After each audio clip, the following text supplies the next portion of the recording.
గత వారము ఆయనను స్త్రీ సంతానముగా చూసి ధ్యానిస్తూ వచ్చాం. ఇప్పుడు ఆయనను షీలోహు అనే మాటగా ప్రభువైన యేసుక్రీస్తు వారిని చూస్తూ కొంత వాక్యమును ధ్యానించి ఆరాధన చేద్దాం. షీలోహు వచ్చు వరకు. షీలోహు అంటే ప్రభువైన యేసుక్రీస్తు వారు. యేసుక్రీస్తు ప్రభు వారికి అనేకమైన పేర్లున్నవి. ఆ పేరులో షీలోహు అనేది కూడా యేసుక్రీస్తు ప్రభు వారికి కలిగి ఉన్నటువంటి పేరులో ఒక పేరు. షీలోహు అనగా అర్థమో, షీలోహు అంటే అర్థమో మీకు 2-3 సంగతులు చెప్తాను. నేను 2-3 సంగతులు చెప్పి ప్రభువును మనం ఆరాధన చేద్దాం. షీలోహు అంటే మనకి షీలోయము అనే కోనేరు కనపడుతుంది కదా. షీలోయము అనే కోనేరు ఉంది కదా. అక్కడ గుడ్డివాడు ఉన్నాడు కదా.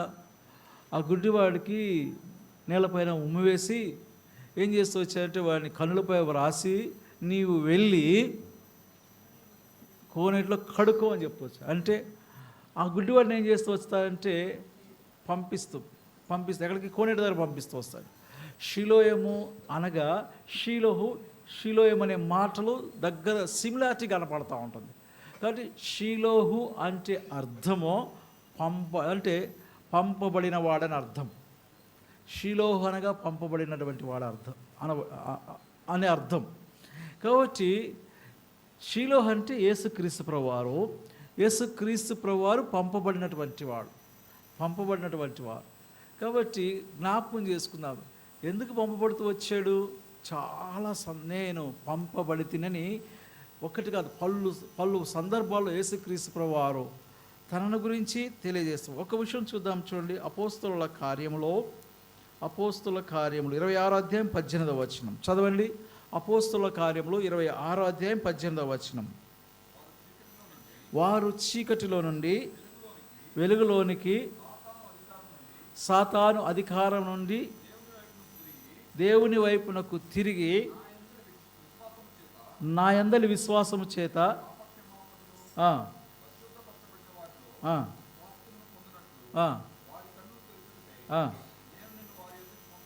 నేను నిన్ను వారి వద్దకు పంపెదను. వాస్తవానికి ఇది పౌలు. ఆయన అక్కడ పౌలు ఏం చెప్తూ వచ్చాడు? ఏం చెప్పాడు తమ్ముడు? మొట్టమొదటిగా ఎందుకు పంపబడ్డాడు పౌలు? చదువు తమ్ముడు.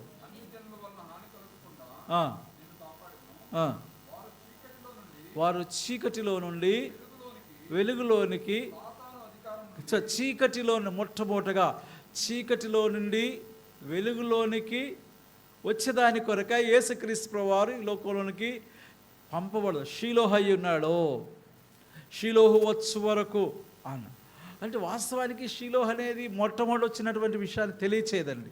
షీలోహు అనే మాట సెకండ్ కమింగ్ గురించి మాట్లాడుతుంటుంది. అంటే రెండవ వారం వచ్చినప్పుడు అని. అయితే నేను మొట్టమొదటి సంగతి కూడా చెప్తూ వస్తున్నాను. మొట్టమొదటి వచ్చినప్పుడు ఆయన షీలోహే. మొదటి వచ్చిన, రెండవసారి వచ్చిన, మొదటి వచ్చిన వాడు, రెండవ వచ్చిన వాడు కూడా షీలోహే. అయితే షీలోహు అనగా పంపబడినటువంటి వాడు. ఎందుకు పంపబడుతూ వచ్చాడంటే చీకటిలో కూర్చున్న వారు వెలుగులోనికి వచ్చేదాని కొరకాయ పంపబడుతూ. అందుకనే పేతురు రాసిన మొదటి పత్రిక 2వ అధ్యాయము 10వ వచనంలో ఇలా చెప్తూ వచ్చాడు. అయితే మీరు చీకటిలో నుండి ఆశ్చర్యకరమైన తన వెలుగులోనికి మిమ్మును పిలిచిన వాని, కాబట్టి చీకటిలో నుండి ఆశ్చర్యకరమైనటువంటి వెలుగులోనికి మిమ్మల్ని పిలిచిన వాడు. ఎలా పిలిచాడంటే తన కుమారుని పంపి. లూకాసు వార్త 1వ అధ్యాయము 79-80 వచనాల్లో ఉంది. చదవండి. అంటే 79లో చివరిలో ఉంటుంది ఆ మాట. చదవండి లూకాసు వార్త. చీకటిలోనో మరణఛాయలోనో కూర్చుండు వారికి వెలిగిచ్చుటకాయ. తర్వాత ఇదే మాటను మత్తయి కూడా చెప్తూ వస్తాడు. 4వ అధ్యాయము 12-16 వచనాల్లో మరణఛాయలోను మరణ ప్రదేశంలోనూ కూర్చున్న వారికి గొప్ప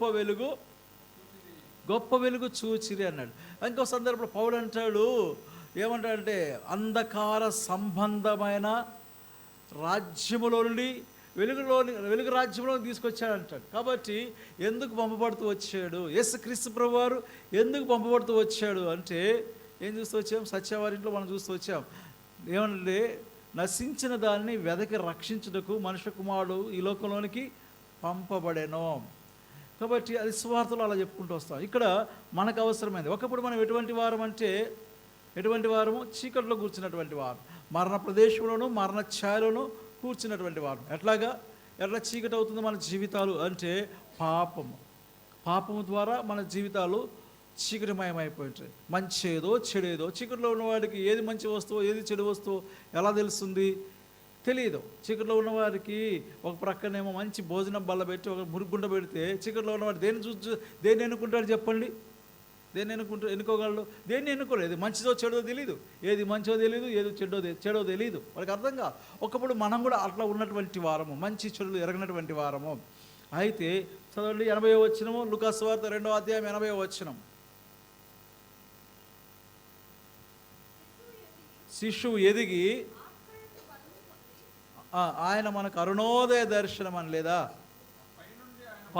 పైనుండి ఆయన మనకు అరుణోదయ దర్శనమును అనుగ్రహించెను. ఈ అరుణోదయ దర్శనము వెలుగు, light. I'm the light of the world. అంతే మనల్ని కూడా అన్నాడు, ఈ are the light of the world. మత్తయి సువార్త 5వ అధ్యాయము 14వ వచనంలో మనల్ని వెలుగు అన్నాడు. యోహాను సువార్త 8వ అధ్యాయం 12వ వచనంలో నేను లోకమునకు వెలుగై ఉన్నాను అన్నాడు. కాబట్టి ఆయన వెలుగై ఉన్నాడు. చీకటి అయిన మనల్ని కూడా ఏం చేస్తూ వచ్చాడంటే వెలుగుమయముగా చేస్తూ వచ్చాడు. అందువలన ఆయన లోకంలోనికి వచ్చాడు, ఈ లోకంలోనికి పంపబడుతూ వచ్చాడు. ఎలాగా? ఎఫెసీయులకు రాస్తున్నాడు అపోస్తలుడైన పౌలు, మీరు మీ అపరాధముల చేతనో పాపముల చేతనో చచ్చిన వారై ఉండగా దేవుని మహావాత్సల్యమును బట్టి, మహాప్రేమను బట్టి, ఒకప్పుడు ఉగ్రత పాత్రలముగా మనం ఉంటుండగా దేవుడు తన ఏళ్ళ క్షమించారు, మన ఏళ్ళ తన మహాప్రేమను చూపి ఏం చేశాడంటే మరణములో నుండి జీవములోనికి దాటించిన వాడుగా ఉన్నాడు. ఆ రీజన్ బట్టి ఏం చేశాడంటే ఆయన లోకంలోనికి పంపబడుతూ వచ్చాడు. మొట్టమొదటి